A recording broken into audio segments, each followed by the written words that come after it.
Wine country stretches through the sun-kissed valleys of Napa, Sonoma, and the coastal hills of the North Bay, a place of rolling hills, golden vines, and world-class flavor. But beneath the scent of crushed grapes and the clinking of wine glasses, there are whispers. Whispers of souls who never left, of tragedies buried beneath the soil. Tonight, we raise a glass not to the living, but to the spirits of wine country's haunted past. Hall Wines, Bergfeld Winery. Built over the original 1885 Bergfeld Winery in Napa Valley, Hall Wine sits upon stone walls that have seen more than a century of changing seasons and human drama. This ghost winery was revived from decades of neglect after Prohibition, but carries a legacy deeper than mere architecture. Locals and visitors occasionally whisper about unexplained cold drafts that drift across the barrel room, glasses sliding on their own, and a phantom figure in 19th century attire pacing the upper gallery. Some believe the spirit is Robert Bergfeld, the winery's founder, who lived and ultimately vanished from the building he called home. While no documented death has pinned him to these visitations, the lore persists. The man never entirely left his namesake estate. Guides tell of late-night workers who feel watched in solitude, of footsteps echoing above empty cellars. At Hall Wines, the Vineyards' deepest vintage isn't in the bottle, but in the shadows. Napa River Inn, Hat Building. Inside the historic Hat Mill, now the Napa River Inn, haunting tales center on room 208. Built in 1884, the mill-turned-inn carries the weight of a suicide tragedy.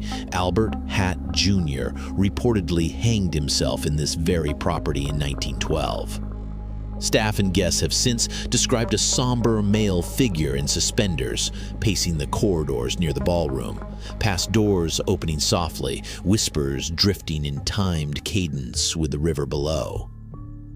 Adding to the lore is the apparition of a woman in white seen gazing out the riverside window during late hours. A local legend claims she waits eternally for a lover who never returned from the mills. Observers report furniture shifting after checkout, doors unlatching on their own, and footsteps descending empty stairwells. Some guests check in for the wine, others stay for eternity.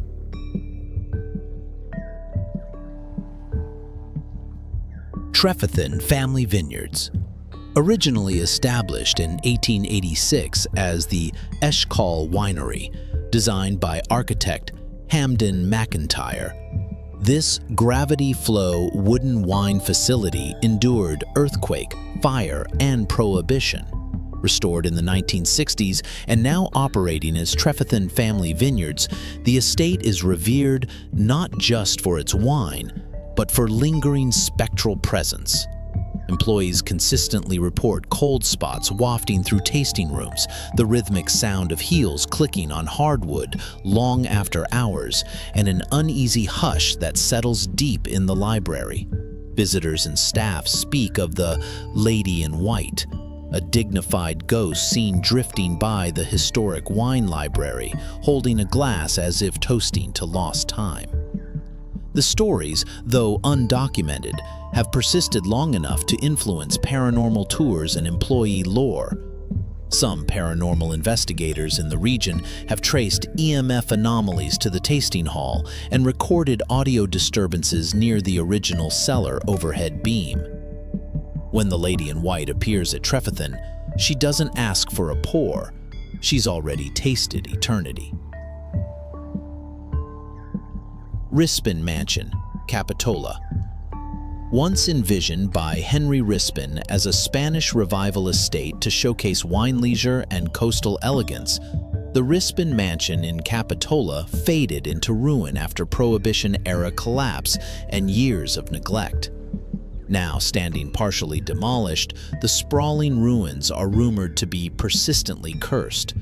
Multiple attempts at renovation have ended in sudden investor pullouts, construction mishaps, and bizarre accidents that locals attribute to a lingering darkness. Paranormal investigators and urban explorers recount chilling, disembodied growls echoing through the ballroom chamber, childlike laughter drifting through long-abandoned towers, and sudden surges of EMF in sealed rooms. Witnesses describe doors locking shut from the inside, footsteps pacing corridors where no one tread, and a palpable sense of being watched. Not every vintage matures. Some rot in silence under a curse that refuses to lift. Madrona Manor, Healdsburg. Built in the 1880s as a Victorian mansion and now a Michelin-starred inn, surrounded by gardens and vineyards, Madrona Manor is famed for a spectral bride in lavender who appears at dusk. Staff and guests have reported seeing her drifting through the rose garden or peering through manor windows just before major celebrations, weddings, anniversaries, regional wine festivals. According to legend, she died of heartbreak on the property. Her appearances seem to precede joyous gatherings, a bittersweet omen. Light footsteps echo among garden paths when no one walks there. Candlelit windows glow faintly well before dawn. Often paired with wedding setups or festival preparations, her presence is said to be a gentle but sorrow-laced blessing. They say wine brings people together, but in some places, it also brings back those who should be long gone. Rhinehouse, Beringer Winery.